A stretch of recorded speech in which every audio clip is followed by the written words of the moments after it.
You're listening to Addressing Gettysburg.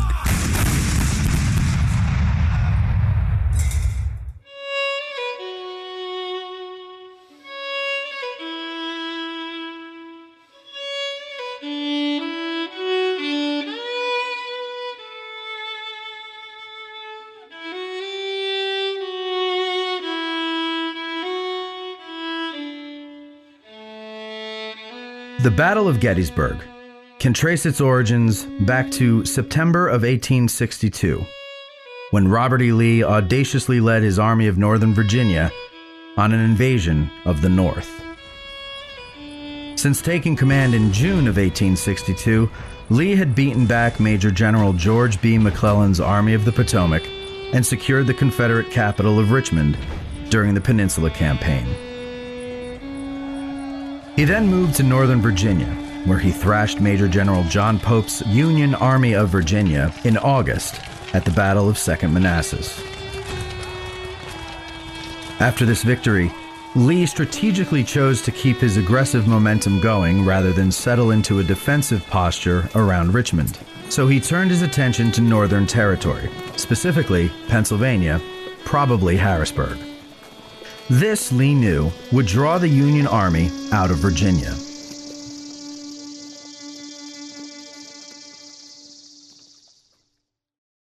He had political, diplomatic, and logistical factors in mind when making this move. Lee's fervent reading of Yankee newspapers gave him the confidence that this move would further strain relations between political factions in the North. It was his belief that Union forces were weakened and demoralized, and that a successful invasion and occupation of Northern territory through the autumn months would deliver a crushing blow to the Union war effort and finally bring about Southern independence. With the fall elections looming, a Confederate invasion of Maryland and Pennsylvania would certainly hurt Lincoln and the Republicans. Should he find himself meeting the Army of the Potomac on some Pennsylvania battlefield, Lee was confident his Army of Northern Virginia would, once again, carry the day, and this time, bring recognition from Great Britain and France, or, at the very least, cause them to intercede to moderate for Southern independence. Arguably, the most important and perhaps the most attainable was logistics. Lee's army was plagued with shortages of food for men and horses alike. The farms of Northern Virginia had been exhausted from 2 years of tens of thousands of troops, both Northern and Southern, trampling the ground and confiscating crops. Occupation of Maryland and Southern Pennsylvania would give these Virginia farmers a much-needed respite and an opportunity to bring their crops to maturity and harvest. Meanwhile, Lee would be able to provision his army with food, fodder, and other supplies from the lush and untouched farmlands of Maryland and Pennsylvania's Cumberland Valley, known south of the Potomac River as the Shenandoah Valley. This move was not to gain territory, but to buy time to accomplish his goals until returning to Virginia for the winter. 8 months later, many of these same concerns will propel Lee to invade the North a second time, an invasion which culminated in the fight at Gettysburg. Lee wrote to Confederate President Jefferson Davis on September 3rd, "The Army is not properly equipped for an invasion of an enemy's territory. It lacks much of the material of war, is feeble in transportation, the animals being much reduced, and the men are poorly provided with clothes, and in thousands of instances are destitute of shoes. Still, we cannot afford to be idle, and though weaker than our opponents in men and military equipments, must endeavor to harass if we cannot destroy them. I am aware that the movement is attended with much risk, yet I do not consider success impossible, and shall endeavor to guard it from loss." The North, meanwhile, would have to protect its capital, Washington, D.C., from attack by Lee's army from the northwest, and therefore interpose its army between Lee and Washington.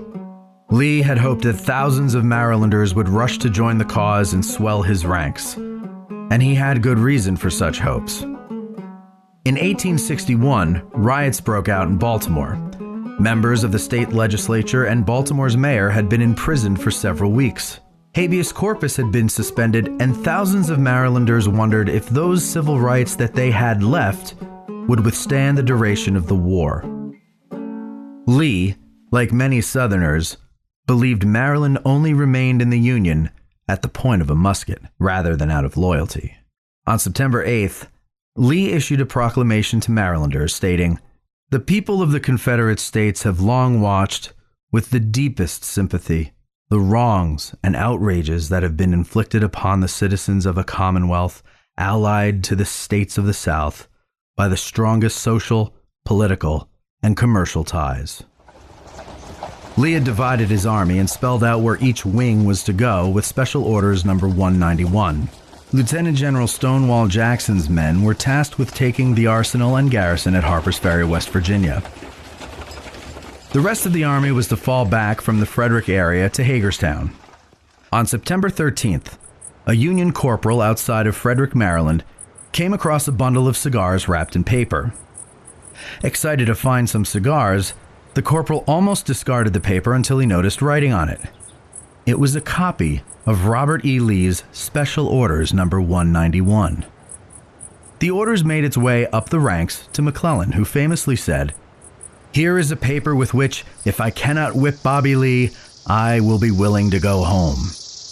By September 16th, Harper's Ferry had fallen, and Jackson's Corps, save A.P. Hill's division, which was en route from Harper's Ferry, had been reunited with Longstreet and Lee on the bluffs along the Antietam Creek outside of Sharpsburg, Maryland.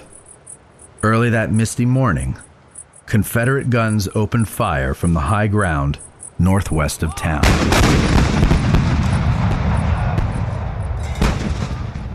The bloodiest 12-hour period in American history was underway.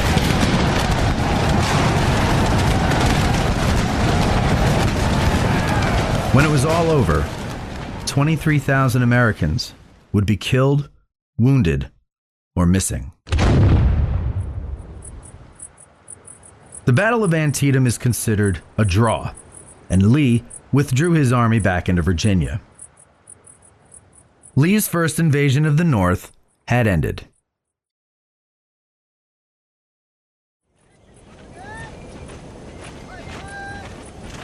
For 6 weeks after the Battle of Antietam, McClellan remained near Sharpsburg.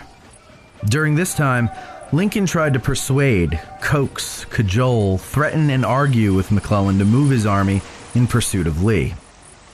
Finally, towards the end of October, McClellan crossed the Potomac in feeble pursuit of Lee. His crossing of the Potomac alone took 9 days. Lincoln had had his fill of McClellan for once and for all. By November, Lincoln fired McClellan. Taking his place was Ambrose E. Burnside, a general who is best described as a modest man with much to be modest about. Upon taking command, Burnside planned an aggressive offensive against Richmond, Virginia, by way of Fredericksburg. But this boldness was immediately met with troubles crossing the Rappahannock River. This gave Robert E. Lee time to entrench his army on Marye's Heights, behind the town of Fredericksburg.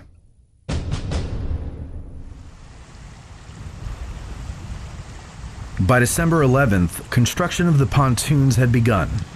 General William Barksdale's Confederate Brigade of Mississippians held the town and made the task of laying the bridges difficult for Union engineers.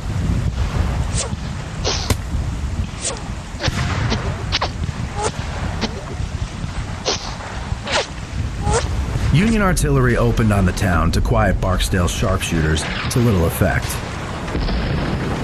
The first major urban combat of the Civil War began in Fredericksburg when the 7th Michigan and the 19th and 20th Massachusetts crowded into boats and crossed the river to secure the bridgehead and clear the town of Barksdale's brigade.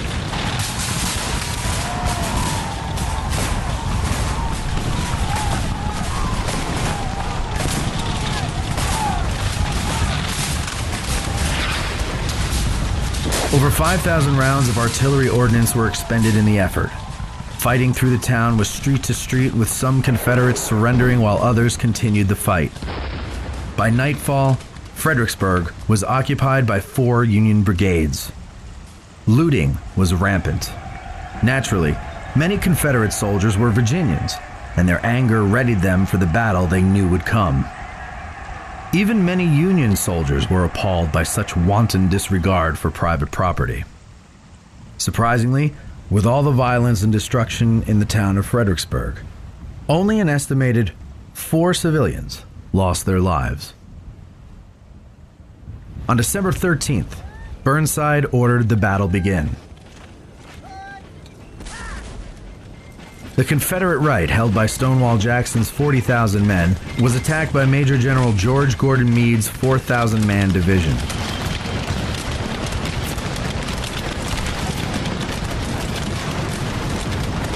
Meade's men were able to find a gap in Jackson's line and exploit it before being pushed back by Jackson's reinforcements, led by Brigadier Generals Jubal A. Early and William Tolliver.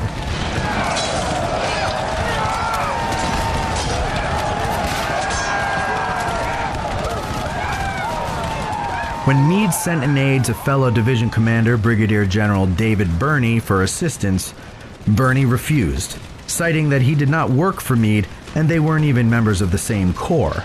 Meade rode furiously back to Birney's position and yelled at him with such terrible profanities that a staff officer described them as words that almost make the stones creep underfoot, trying to get away. Profanities notwithstanding, Meade, who outranked Birney, pulled rank and was able to get a brigade released to aid in the attack. But it was too little, too late. As the fighting along Jackson's line dissipated on the south end of the battlefield, the distant sounds of gunfire in the fields to the north could be heard in front of Marye's Heights, just west of the city. While Meade was attacking Jackson, Union troops had initiated an attack against Longstreet's well-entrenched men on Marye's Heights. Orders from Burnside were to send a division or more in an effort to seize the high ground west of Fredericksburg. The approach was fraught with difficulties. Fences, gardens, a canal, narrow bridges over the canal, and scattered homes, barns, and eventually the fallen, all promised to break up and slow the Federal advance over the open plain. Longstreet's men were hidden behind a stone wall that ran along a sunken road at the base of the heights, known at that time as the Telegraph Road. Major General Lafayette McLaws had about 2,000 men on the front line and an additional 7,000 reserves on the crest of and behind Marye's Heights. Batteries pointing in every possible direction had very few target-deficient spots on the Union approaches. Lieutenant Colonel Edward Porter Alexander, Longstreet's artillery commander, told him, "General, we cover that ground now so well that we will comb it as with a fine-tooth comb. A chicken could not live on that field when we open on it." At about noon, Kimball's Union Brigade from French's division stepped off. The advance was slow, and they were immediately under artillery fire from Alexander's guns. Kimball's men fixed bayonets and dressed their lines in good order at the bottom of the hill before making their assault. Off they went up the slope. They made it to within 125 yards of the wall before being cut down by a murderous and consistent musketry from the Confederate lines.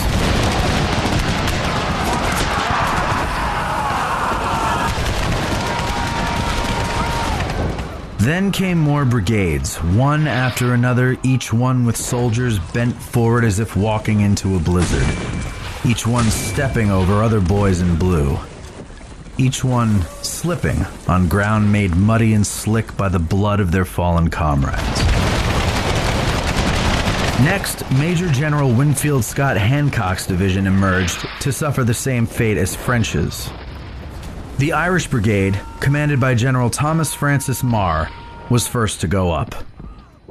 Before going into battle, Marr addressed his men, saying, "This may be my last speech to you, but I will be with you when the battle is the fiercest. And if I fall, I can say I did my duty and fell fighting in the most glorious of causes. His men gave him 3 cheers. Marr remained behind, naming a bum knee as the cause.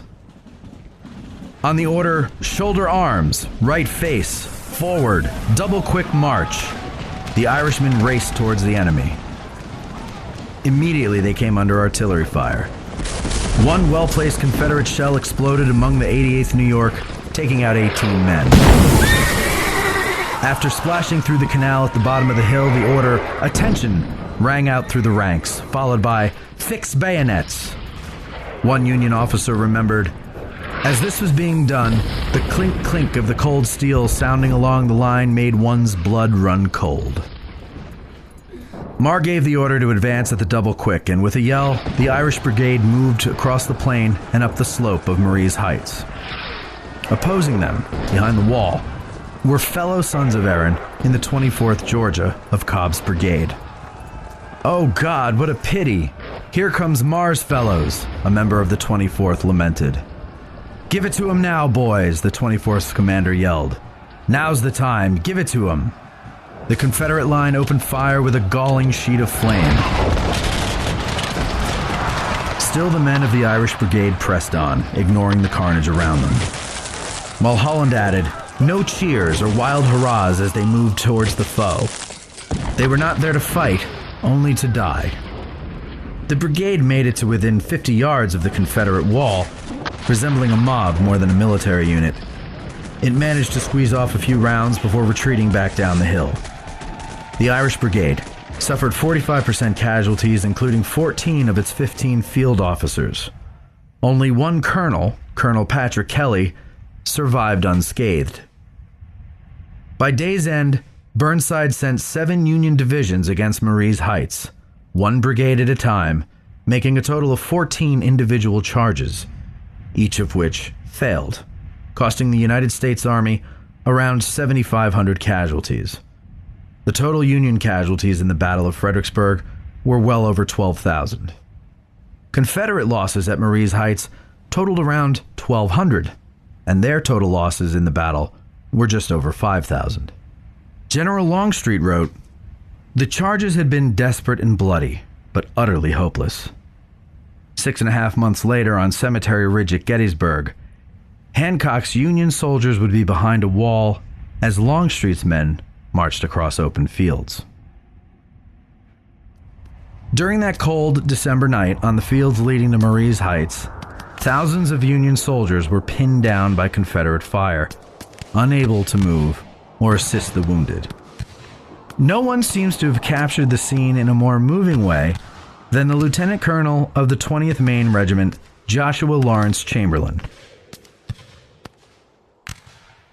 The desperate charge was over. We had not reached the enemy's fortifications, but only the fatal crest, where we had seen 5 lines of battle mount, but to be cut to earth, as by a sword swoop of fire. We had that costly honor which sometimes falls to the reserve, to go in when all is havoc and confusion, through storm and slaughter, to cover the broken and depleted ranks of comrades, and take the battle from their hands. Thus we had replaced the gallant few still struggling on the crest, and received that withering fire which nothing could withstand, by throwing ourselves flat in a slight hollow of the ground, within pistol shot of the enemy's works, and mingled with the dead and dying that strewn the field, we returned the fire till it reddened into night, and at last fell away through darkness and silence. But out of that silence, from the battle's crash and roar, rose new sounds, more appalling still, rose or fell, you knew not which, or whether from the earth or air, a strange ventriloquism, of which you could not locate the source, a smothered moan that seemed to come from distances beyond reach of the natural sense, a wail so far and deep and wide, as if 1,000 discords were flowing together into a keynote, weird, unearthly, and terrible to hear and bear, yet startling with its nearness, the writhing concord broken by cries for help, pierced by shrieks of paroxysm, some begging for a drop of water, some calling on God for pity, and some on friendly hands to finish what the enemy had so horribly begun. Some with delirious, dreamy voices, murmuring loved names, as if the dearest were bending over them. Some gathering their last strength to fire a musket, to call attention to them where they lay helpless and deserted. And underneath, all the time, that deep bass note from closed lips, too hopeless or too heroic to articulate their agony. At last, outwearied and depressed with the desolate scene, my own strength sank, and I moved two dead men a little and lay down between them, making a pillow of the breast of a third. The skirt of his overcoat drawn over my face helped also to shield me from the bleak winds. There was some comfort, even in this companionship.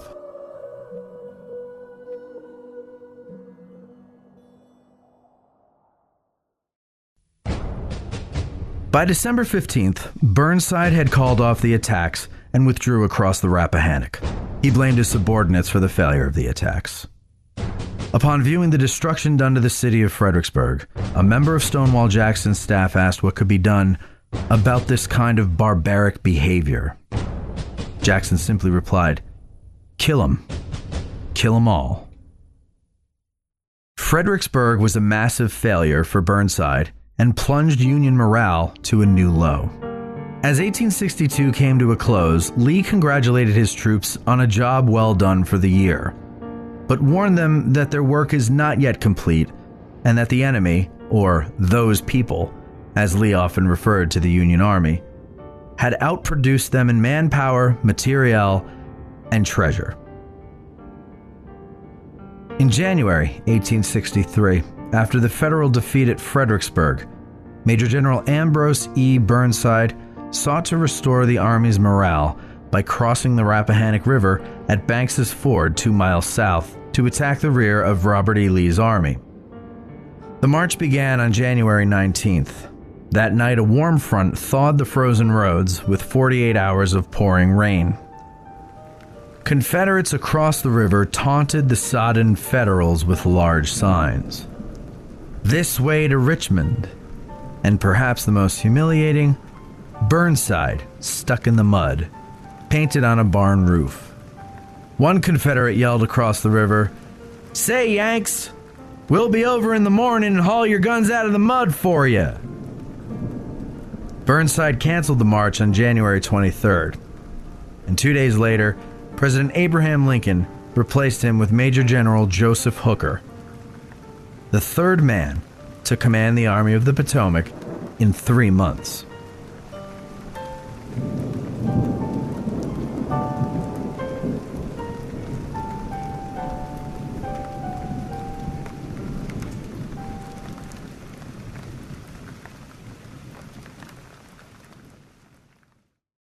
Think outside the bus and let Getty's Bike Tours show you the only way to truly experience Gettysburg. There's a reason why Getty's Bike Tours is the longest running bicycle tour company in Gettysburg, and that's because they put the customer's experience at the top of their list of priorities. Follow a licensed battlefield guide through some of the most legendary ground in American history. There's a tour route for everyone, from the newbie to the hardcore history buff. So go to gettysbike.com or call 717-752-7752 and book your reservation today. Mention addressing Gettysburg and receive 10% off your tour. That's gettysbike.com or 717-752-7752. Discount does not apply to rentals. Tell you what, this might come in handy if the lockdowns continue throughout the winter. Plowman Cider is a proud sponsor of Addressing Gettysburg and wants to offer our listeners the chance to bring Adams County's delicious agricultural countryside to the comfort of your own home this winter.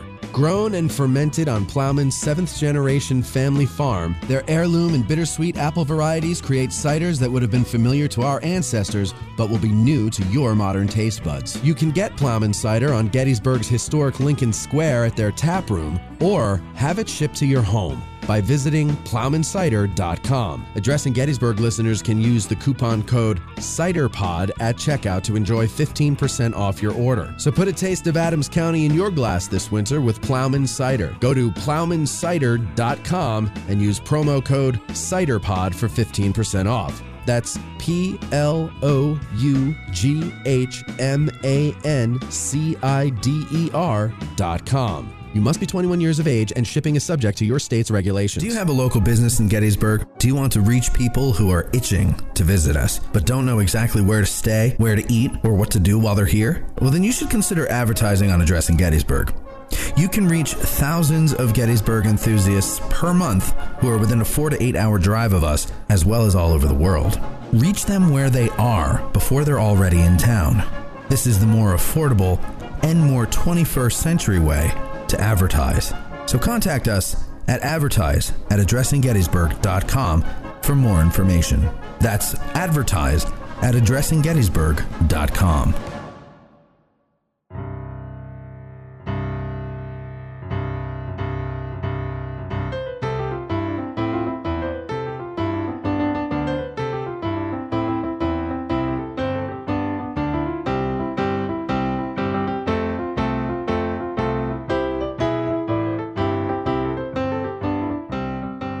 Major General Joseph Hooker came to command of the Army of the Potomac by undermining Ambrose Burnside in any way he could, while politicking and forming a band of Hooker loyalists within the high command of the Army. Being fully aware of this, and in spite of it, Lincoln gave Hooker the command. In a letter to the general, dated January 26, 1863, Lincoln wrote, "I think that during General Burnside's command of the Army, you have taken counsel of your ambition and thwarted him as much as you could. I have heard in such a way as to believe it of your recently saying that both the Army and the government needed a dictator. Of course, it was not for this, but in spite of it, that I have given you the command. Only generals who gain successes can set up dictators. What I now ask of you is military success, and I will risk the dictatorship. I much fear that the spirit which you have aided to infuse into the Army, of criticizing their commander and withholding confidence from him, will now turn upon you. Neither you nor Napoleon, if he were alive again, could get any good out of an army while such a spirit prevails in it."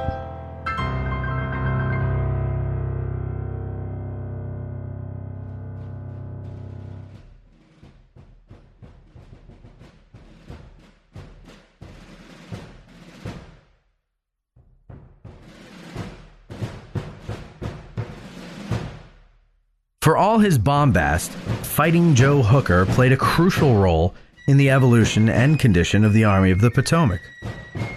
Upon taking command, Hooker implemented changes that made the Army easier to manage and that improved the health and morale of its troops.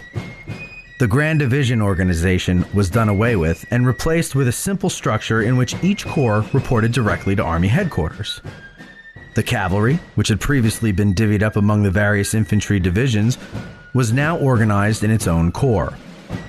While Hooker brought the cavalry together in one unit, he did the opposite with the artillery, dispersing batteries throughout the infantry units as required. He did away with McClellan's ineffective system of utilizing the Pinkerton Agency, comprised of all civilians, and instead formed the Bureau of Military Information, or BMI, under Colonel George Sharp. The BMI analyzed information gathered from prisoners, spies, cavalry reports, balloons, the locations of cuts and telegraph wires, and a variety of other sources not yet fully explored by either army in the Civil War. To improve morale, Hooker fixed the daily diet of his soldiers. He added and monitored company cooks and improved camp sanitary conditions. He made sure the troops were paid on time, and he made the quartermaster department accountable for supplies that were meant for the front. Hospitals received major reforms, and he improved the furlough system, allowing one man per company to take turns receiving a 10-day furlough. In order to stem the tide of rising desertion, Hooker improved the incoming mail review, bolstered camp picket lines, improved the drilling of his soldiers, and the training of his officers, who he gave permission to shoot the deserters.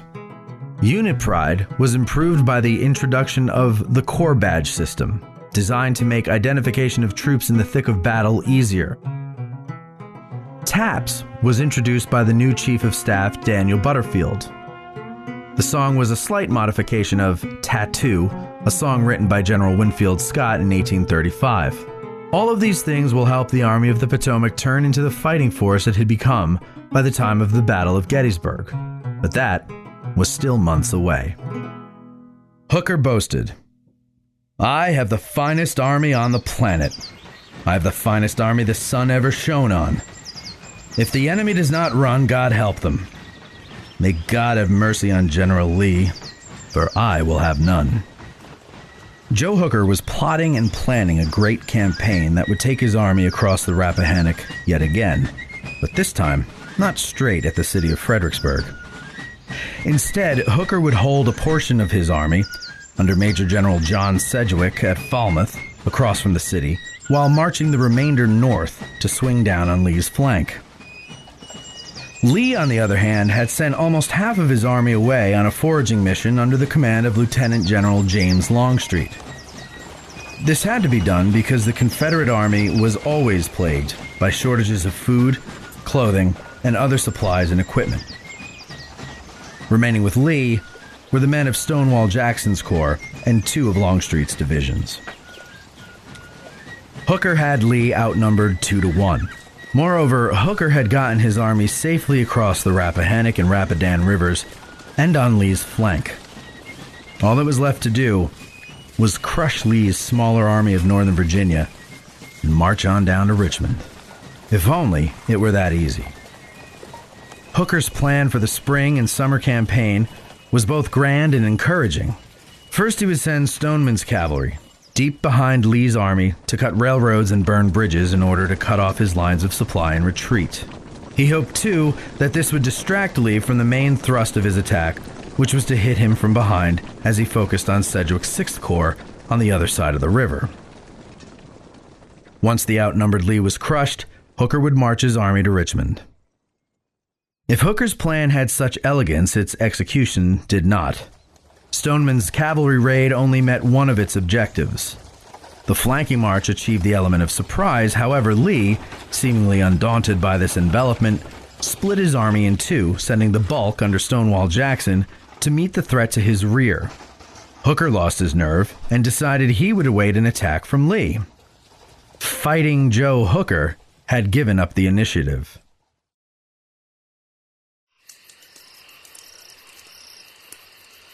On the night of May 1st, Lee and Jackson held a council of war to decide on what to do next. Something needed to be done. They were badly outnumbered. Jackson told Lee that Hooker's right flank was in the air, a term meaning that it wasn't anchored by a topographical feature like a hill or a river, and that he knew of a road that could help conceal his troops as he moved them on a flanking march of the Army of the Potomac. When Lee asked which of his troops Jackson would require for the operation, Jackson's reply was simply, all of them. And so the next day, Jackson led his men, some 30,000 strong, on a 12-mile march around the Union right. Holding the Union right, for now, was the pious Major General Oliver Otis Howard's 11th Corps, made up mostly of German immigrants. By afternoon, reports filtered into Howard's headquarters, and to Hooker's, about Confederate troops being spotted to the west of Howard's position, which was facing south. 3 colonels in Howard's corps reported personally to headquarters. All 3 reported being laughed at and sent away. Hooker, too, was receiving word that a large Confederate force was moving south, away from the battlefield. He took this to mean that Lee was in retreat, yet he chose not to attack the minuscule force still remaining in his front. Still, to err on the side of caution, he passed word along to Howard, too, with advice to protect his right from attack. "We have good reason to suppose the enemy is moving to our right," the order read. Please advance your pickets for purposes of observation as far as may be safe in order to obtain timely information of their approach. Even Division Commander Carl Schurz reported to Howard his own observation of Jackson's troops, urging him to reorient the line and face west instead of its current facing of south. He was ignored. The attitude at the 11th Corps headquarters was that intelligence should come from the top down and not the bottom up. From the bottom, especially the bottom of the 11th Corps, it was nothing more than the frightened overreaction of those damn Dutch. Rather than take heed of the warnings he had received, Howard sent his only reserve, the brigade of General Francis Barlow, south to assist the 3rd Corps at Catherine Furnace, and went along with them to see what he thought was the main show. On his own initiative, General Schurz ordered 3 regiments to face west and sent patrols in that direction down the Plank Road. Even these resulting reports of Confederates on the right were scoffed at headquarters. Late in the afternoon, as Howard's men were preparing coffee and food, a massive wave of deer, turkeys, rabbits, and the like came charging out of the woods. At first, the Union troops laughed and jeered. Some probably thought of what a nice meal some of the animals might provide. But their amusement wouldn't last long, for hot on the heels of the wildlife came the wild-eyed troops of Robert Rhodes's Confederate division. Howard's 11th Corps was caught totally off guard. Rhodes's rebels swept through the Yankee camps as 11th Corps soldiers fled for safety.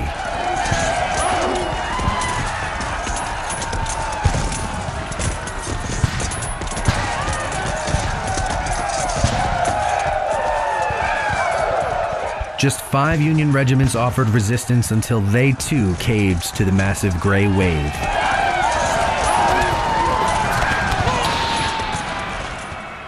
At Wilderness Church, Carl Schurz was able to wheel his division to face the approaching Confederate tide.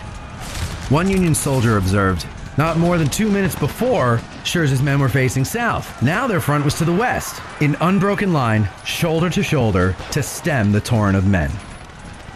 20 minutes of firing and being outflanked on both ends of the line compelled Schurz to call retreat. Other officers in the 11th Corps were able to rally together pockets of resistance, which were easily overcome. One 11th Corps soldier remembered, "It was a perfect whirlwind of men. The enemy seemed to come from every direction." Captain Hubert Dilger's battery held its ground until it too was overwhelmed.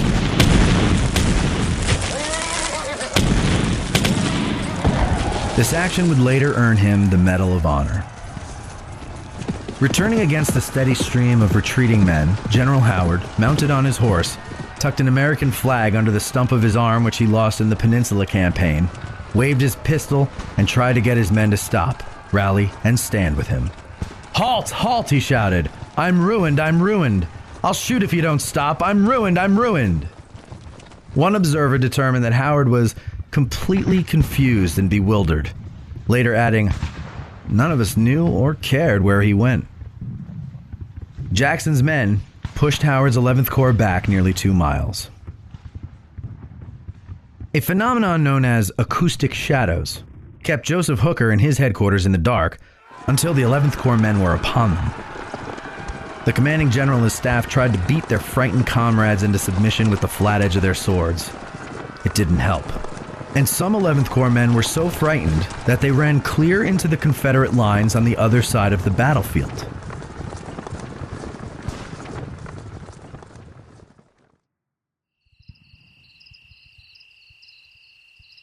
Nightfall brought an end to Jackson's attack.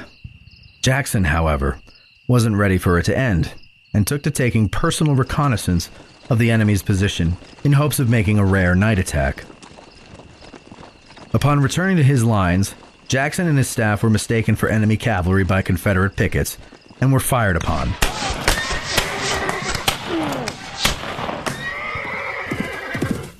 Two of his aides were killed. Jackson was hit twice in the left arm and once in the right hand. While carrying him off on a litter, the litter bearers tripped and fell, dumping Jackson off the litter onto his left side. A.P. Hill was now in command, but he would soon be wounded through the calves. Then command of Jackson's corps went to Lee's cavalry commander, General James Ewell Brown Jeb Stuart. The 11th Corps lost 22% of its men, but that paled in comparison to the loss of what little respect their fellow Potomac Army soldiers had for them. They became an easy scapegoat for the Union defeat at Chancellorsville and marched to Gettysburg almost 2 months later under the weight of that shame. These same Confederates, but without Jackson, would again rout the Union 11th Corps on the right of the Army of the Potomac at Gettysburg. Such retreats in successive battles led them to being known derisively as the Flying Dutchman. Darwin Cody of Battery I, 1st Ohio Artillery wrote, "I say damn the Dutch. General Hooker soon ordered the 12th Corps to kill every man that run in the 11th. I saw a number of officers and privates shot trying to break through the guard. It served them right. A coward will soon play out here. We had one in our battery. The captain soon ordered charges made out against him. I hope they will shoot him. If I ever run, I am willing to have them shoot me." The Army of the Potomac was now bent back on itself like a horseshoe, and in a purely defensive position and mindset. Major General Daniel E. Sickles was the recently promoted commander of the 3rd Corps. By the end of May 2nd, the 3rd Corps was positioned on a prominence known as Hazel Grove. Hazel Grove proved to be a fine artillery platform, for it was high ground in a wilderness of woods and flat ground. Most importantly for Hooker, the Hazel Grove position essentially split Lee's army. By May 3rd, Robert E. Lee needed to dislodge the 3rd Corps from its hill in order to reunite his line. As Lee's luck would have it, Hooker would take care of that problem by ordering Sickles to withdraw from Hazel Grove. As the 3rd Corps was redeploying, its tail elements were attacked by the brigade of Confederate General James Archer. Hazel Grove was once again a fine artillery platform, but this time for Robert E. Lee's Army of Northern Virginia. Vacating Hazel Grove was a mistake, but Sickles obeyed his commander's orders. 2 months later, at Gettysburg, with the sting of Hazel Grove fresh on his mind, he would disobey orders and move his men forward to occupy a prominence similar to Hazel Grove, the Peach Orchard. At a crucial moment during the fight, a Confederate artillery shot hit the column of the Chancellor House that Hooker was leaning against.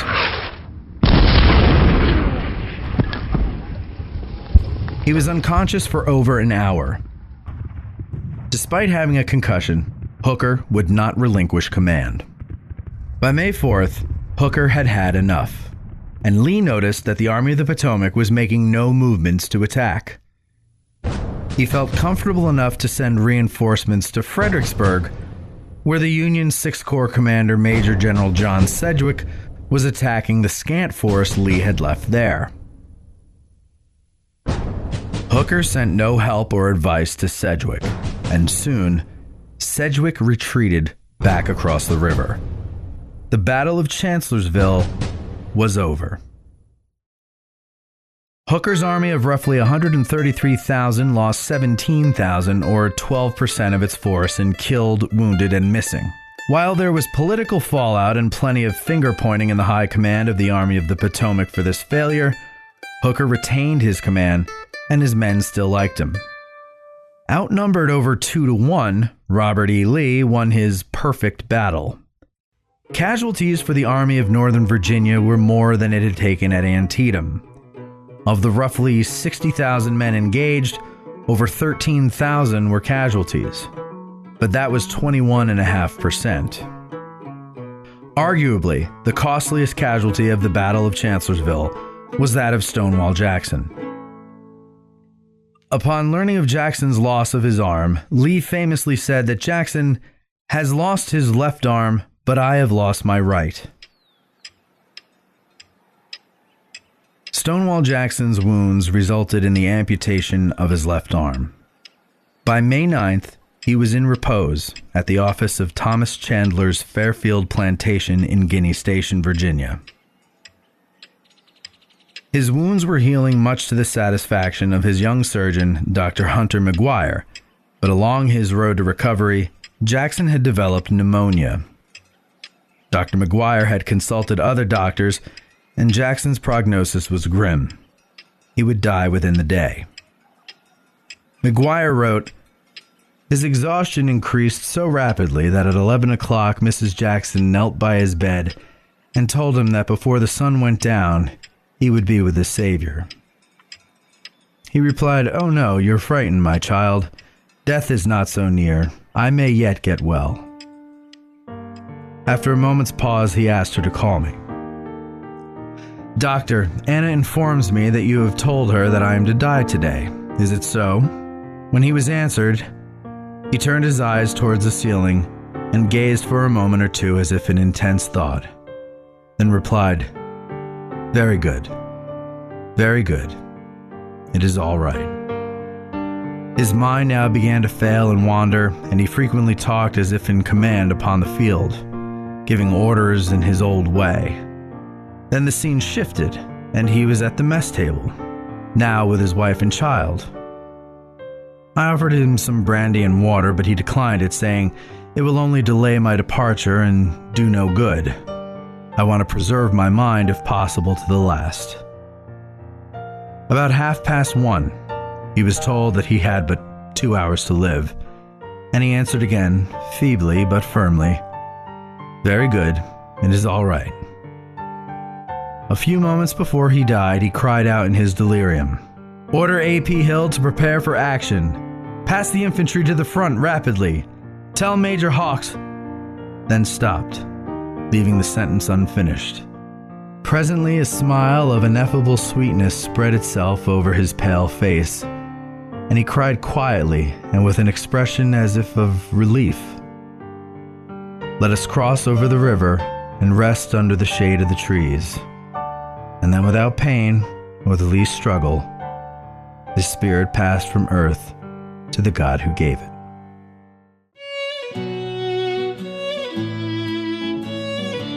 Addressing Gettysburg is written, narrated, and edited by Matt Callery, with historical consultation provided by licensed battlefield guide Bob Steenstra. Music by Dusty Lee Elmer, Pearl and Kelly Shannon, O.B. Joyful, and the California Consolidated Drum Band.